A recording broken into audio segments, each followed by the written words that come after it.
Movie start होती है और हम सबसे पहले इस मूवी की मेन कैरेक्टर हार्ली क्विन को देखते हैं। एक दिन उसके फादर ने उसको 1 कैरेट बियर बॉटल के लिए एक नन को बेच दिया। वो हार्ली के साथ बहुत ज्यादा बुरा सलूक करती थी, लेकिन हार्ली ने फिर भी हार नहीं मानी। उसने सबसे पहले अपनी स्कूलिंग को कंप्लीट किया और फिर ग्रेजुएशन की और फिर बीइंग अ साइकेट्रिस्ट जॉब की। वहीं पर हार्ली एक जोकर नाम के आदमी से मिली। वो जोकर अब उसका बहुत ही अच्छा फ्रेंड बन गया था। हार्ली अब जोकर की हर बात को मानती थी। वो जोकर उसको एक केमिकल में कूदने को कहता है, जिसकी वजह से हार्ली के माइंड पर बहुत बुरा असर पड़ता है। और साथ ही हमें दिखाया जाता है ब्लैक मास्क, जो कि इस सिटी का सुपर विलन है और वो अपने आप को इस सिटी का टॉप माफिया बनाने के लिए बहुत ही बुरे लोगों से कांटेक्ट रखता है, ताकि वो इस सिटी में बहुत ज्यादा बुरे काम कर सके और लोगों को परेशान कर सके। और इसका एक शौक भी होता है मास्क को कलेक्ट करना। और यहाँ पर हम थर्ड मेन कैरेक्टर हेलिना को देखते हैं, जो कि एक बहुत ही रिच फैमिली से बिलोंग करती थी। उसकी फैमिली को कुछ लोगों ने पैसे के लिए मार दिया था, लेकिन वो उस वक्त बच गई थी और उसको उन्हीं लोगों में से एक आदमी अपने साथ ले जाता है। और वहीं पर उस आदमी के भाई और बहन उसको अच्छी सी ट्रेनिंग देते हैं, ताकि वो बुरे लोगों का मुकाबला कर सके। और इसके बाद मूवी स्टार्ट होती है और हम हार्ली क्विन को देखते हैं, जिसको जोकर ने छोड़ दिया था और अब वो बहुत ज्यादा परेशान थी। और अब उसने साथ ही एक पेट को रखने का भी फैसला किया था और इसीलिए अब वो एक शेल्टर में पहुंच जाती है, जहां पर वो एक डॉग को अपना पेट बना लेती है। और यहाँ पर हम देखते हैं कि हार्ली एक बहुत ही अच्छी स्केट फाइटर भी है। और वहाँ से हार्ली अब एक क्लब में जाती है। ये क्लब ब्लैक मास्क का था और उस क्लब में जाकर वो बहुत ज्यादा ड्रिंक करती है और उसकी ड्रिंक एक आदमी पर गिर जाती है, जो उस पर बहुत ज्यादा चिल्लाता है। तभी हार्ली उस पर जंप कर देती है और उसकी दोनों टांगे टूट जाती हैं। और वो आदमी कोई और नहीं बल्कि ब्लैक मास्क का ड्राइवर था। और अब ब्लैक मास्क को इस बात पर बहुत ज्यादा गुस्सा आता है। वो हार्ली को क्लब से जाने का कहता है और अब जब क्लब से हार्ली वापस आती है तो उसको ब्लैक मास्क पर बहुत ज्यादा गुस्सा आ रहा था। और अब हार्ली इस बात को डिसाइड करती है कि वो ब्लैक मास्क को पूरी तरह से तबाह कर देगी और वो साथ ही बड़े ट्रक को वहाँ पर जाकर स्टार्ट कर देती है और सामने केमिकल फैक्ट्री में जाने लगती है। और ये वही केमिकल फैक्ट्री थी जिसमें हार्ली ने अपने आप को जोकर के लिए बदला था। और इस फैक्ट्री का ऑनर कोई और नहीं बल्कि ब्लैक मास्क था।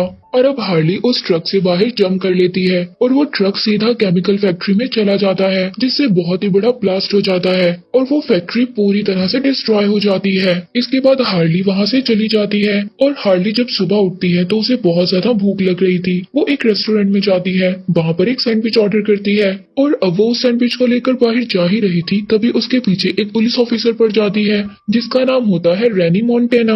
और वो हार्ली को पकड़कर अपना प्रमोशन करवाना चाहती थी। और अब रैनी ऑफिसर यहाँ पर अकेली नहीं थी जिसको हार्ली की तलाश थी, बल्कि यहाँ पर और भी बहुत ज्यादा लोग होते हैं जो कि हार्ली के पीछे पड़े थे, क्योंकि हार्ली ने जोकर के साथ मिलकर उन लोगों के साथ बहुत ज्यादा बुरा किया था। और अब जब सब लोगों को ये बात पता चल गई थी कि हार्ली के साथ जोकर नहीं है, तो वो सब लोग हार्ली के पीछे पड़ गए थे। इसीलिए अब वो एक एक करके हार्ली को परेशान करने की कोशिश करते हैं। और अब हार्ली हर तरफ से बुरी तरह से फंस गई थी, लेकिन तभी वहाँ पर एक मास्क वाली लड़की आ जाती है और वो अपनी क्रॉसबो से उस आदमी को मार देती है जो कि हार्ली को मारना चाहता था। और दूसरी तरफ हम ब्लैक मास्क को देखते हैं, जिसने एक फैमिली को पकड़ा हुआ था। ब्लैक मास्क एक हीरे के बारे में उनसे इंफॉर्मेशन कलेक्ट करना चाहता था और अब ब्लैक मास्क अपने खास आदमियों को उस फैमिली को मारने के लिए कहता है। और अब जब ब्लैक मास्क का आदमी उस बच्ची के पास जाता है तो वो बच्ची उनको सब कुछ बता देती है।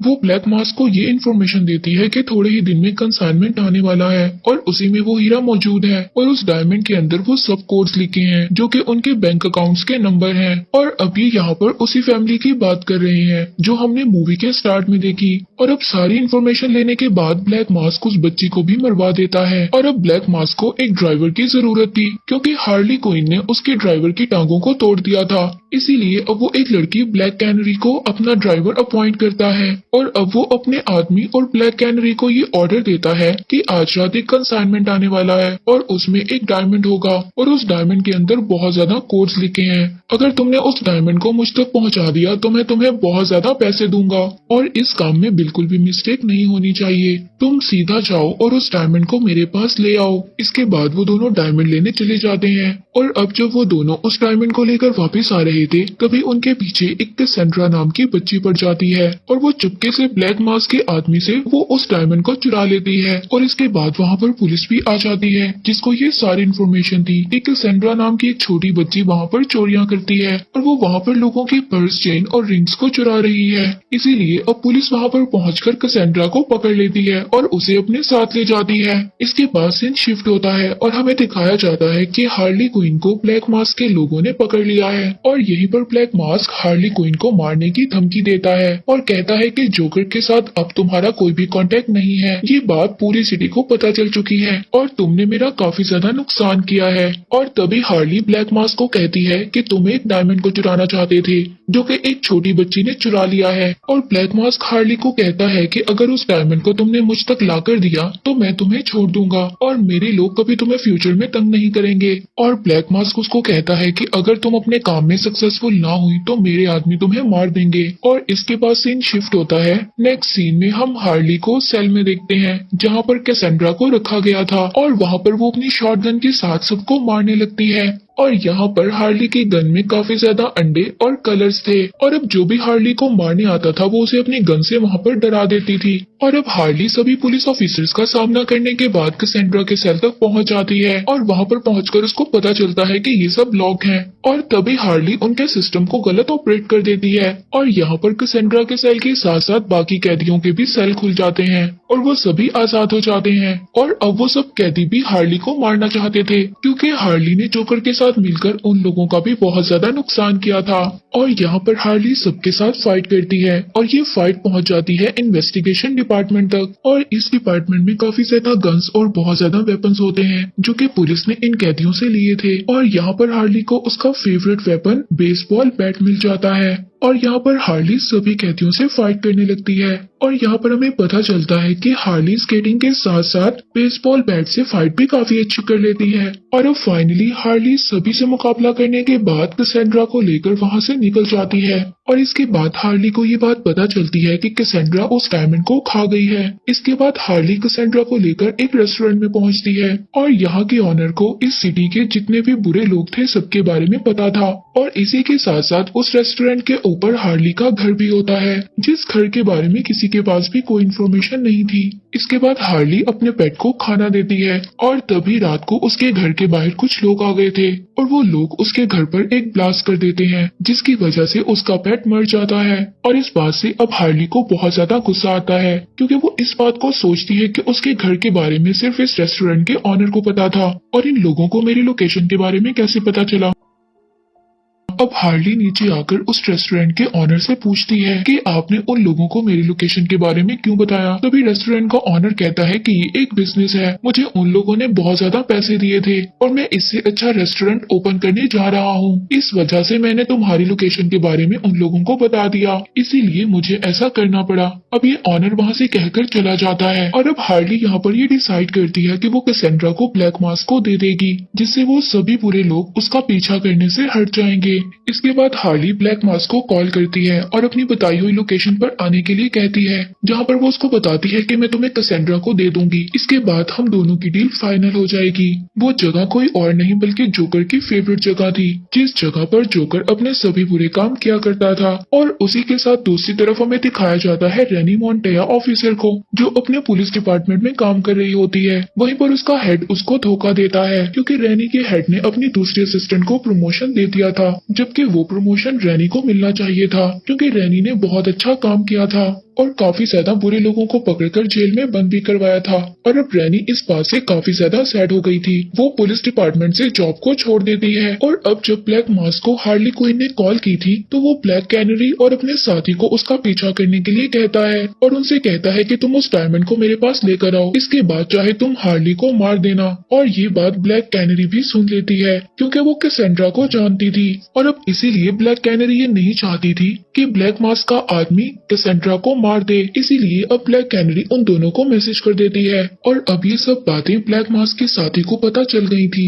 वो ब्लैक मास्क को कॉल कर सब कुछ बता देता है और अब ब्लैक मास्क को बहुत ज्यादा गुस्सा आ गया था, वो अपने असली चेहरे में आ जाता है और अब ब्लैक मास्क अपने मास्क को पहनकर सबके साथ फाइट करने के लिए तैयार हो जाता है। इसके बाद सीन शिफ्ट होता है हार्ली की तरफ जो कि कैसेंड्रा के साथ थी और अब हार्ली कैसेंड्रा के पास से उस डायमंड को निकालने की कोशिश करती है जो कैसेंड्रा ने खा लिया था। और तभी वहाँ पर रैनी और ब्लैक मास्क वाली लड़की भी आ जाती है और वहीं पर ब्लैक कैनरी भी पहुंच जाती है। और जब सभी वहाँ पर एक दूसरे को देखती हैं तो वो सभी एक दूसरे पर अटैक करने लगती हैं, क्योंकि वो ये सोचती थी कि ये सभी लोग एक दूसरे की जान की दुश्मन हैं। और अब उनकी बातें चली रही होती हैं और वहीं पर ब्लैक मास्क आ जाता है अपनी पूरी टीम के साथ। और तभी यहाँ पर ये सब सोचती है कि अगर हमने कैसेंड्रा को नहीं बचाया तो ब्लैक मास्क इसको मार देगा, और ब्लैक मास्क इतना अच्छा नहीं है कि वो कैसेंड्रा को मारने के बाद हम सबको छोड़ देगा, और इसीलिए अब हम सबको मिलकर ब्लैक मास्क का मुकाबला करना चाहिए। और इसके बाद यहाँ पर पूरी की पूरी टीम यूनाइट हो जाती है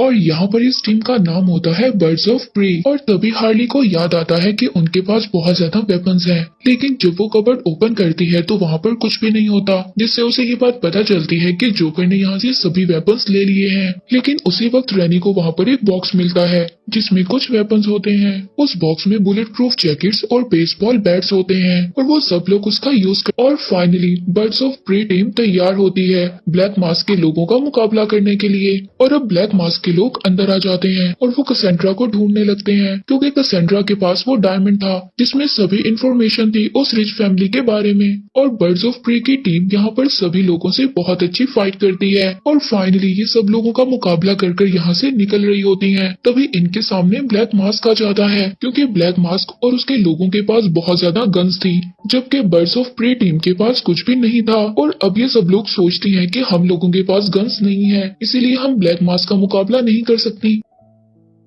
तभी इनकी नजर ब्लैक कैनरी पर पड़ती है, क्योंकि ब्लैक कैनरी के पास एक सुपर वॉइस और सोनिक पावर थी, जिसकी आवाज की वजह से सब लोग वहाँ पर से हट जाते हैं और दूर चले जाते हैं। लेकिन तभी ब्लैक मास्क कैसेंड्रा को लेकर अपनी कार में बिठाकर वहाँ से चला जाता है और यहाँ पर हार्ली अपने स्केट्स के साथ उनकी कार का पीछा करने लगती है, लेकिन उसकी स्केटिंग की स्पीड इतनी ज्यादा तेज नहीं थी कि वो उनकी कार का पीछा कर सकती। तभी वहाँ पर वो मास्क वाली लड़की आ जाती है और अब हार्ली उनकी कार का पीछा करती है और अब हार्ली अपने माइंड का यूज करते हुए उस कार के ऊपर चढ़ जाती है और उस कार को रोक लेती है, जिसकी वजह से वो कार वहीं पर रुक जाती है। और यहाँ पर ब्लैक मास्क भी काफी ज्यादा क्लेवर था, वो वहाँ पर रुककर फाउंडर पिलर के पीछे जाकर छुप जाता है। वहाँ पर काफी ज्यादा अंधेरा और बहुत ज्यादा फोग थी, जिसकी वजह से हार्ली को ब्लैक मास्क नजर नहीं आता और वहाँ पर बहुत ज्यादा स्टैचू थे, लेकिन ब्लैक मास्क के पास कैसेंड्रा भी थी। और वहीं पर वो हार्ली से कहता है कि अगर वो उसके पास आई तो वो कैसेंड्रा को मार देगा, लेकिन हार्ली भी काफी ज्यादा क्लेवर थी, वो उसके पास जाती है और अपनी गन से उसको शूट करने की कोशिश करती है, लेकिन उसका निशाना ब्लैक मास्क पर नहीं लगता और उसकी गन में अब सिर्फ एक ही बुलेट थी। और हार्ली यहाँ पर ब्लैक मास्क को कहती है कि मुझे तुम माफ कर दो, लेकिन प्लीज कैसेंड्रा को छोड़ दो। तभी यहाँ पर कैसेंड्रा भी बोलती है कि तुम लोग मुझे भी माफ कर दो, क्योंकि मैंने तुम्हारी एक रिंग को चुराया है, लेकिन वो रिंग नहीं होती, वो एक बॉम्ब की पिन थी जो कैसेंड्रा ने अभी अभी ब्लैक मास्क की जैकेट में लगे बॉम्ब में से निकाली थी। और तभी हार्ली कैसेंड्रा को खींचकर अपने पास कर लेती है और साथ ही ब्लैक मास्क को उस ब्रिज पर से धक्का दे देती है और ब्लैक मास्क बॉम्ब से हवा में ही फट जाता है और पानी में गिर जाता है। और फाइनली ये फाइट यहीं पर खत्म हो जाती है। इसके बाद पूरी team birds of prey unite होती है और यहाँ पर हम इन सबको एक रेस्टोरेंट में बैठे हुए देखते हैं। और तभी कैसेंड्रा सबको कहती है कि मुझे वॉशरूम जाना है और मुझे हार्ली की भी जरूरत है, और बाकी सब लोग अपना ब्रेकफास्ट एंजॉय कर रहे होते हैं। लेकिन तभी हमें पता चलता है हार्ली और कैसेंड्रा डायमंड को लेकर वहाँ से भाग गई हैं। और इस मूवी के एंड में हार्ली हम सबको बताती है कि अब ब्लैक कैनरी, रैनी और ब्लैक मास्क वाली लड़की तीनों मिल चुकी हैं और हम लोगों ने जो डायमंड से इंफॉर्मेशन निकाली थी और हमने उस फैमिली की असली वारिस हेलिना को वो सब दे दिया है। और इनके पास इतनी ज्यादा फंडिंग हो चुकी थी कि उन्होंने बर्ड्स ऑफ प्रे टीम को आगे कंटिन्यू करने का सोच लिया है। और दूसरी तरफ वो तीनों भी बहुत ज्यादा यूनाइट हो गई थी अब बुरे लोगों का मुकाबला करने के लिए। और अब जब जिस डायमंड में से हार्ली क्विन ने सारी इंफॉर्मेशन निकाल ली थी वो उस डायमंड को एक ज्वेलर के पास बेच देती है, जिससे उसको बहुत ज्यादा पैसे मिलते हैं। अब वो उन पैसों से एक न्यू कार खरीदती है और साथ ही अपनी न्यू लाइफ को स्टार्ट करती है। और अब कैसेंड्रा कैन भी हार्ली क्विन के साथ थी। और अब हम हार्ली के पेट को भी देखते हैं, जिसको ये समझ रहे थे कि वो मर गया है, और अब वो पेट भी हार्ली को मिल चुका था और अब वो सभी लोग बहुत ज्यादा हैप्पी थी। और इसके बाद ये मूवी यहीं पर एंड हो जाती है।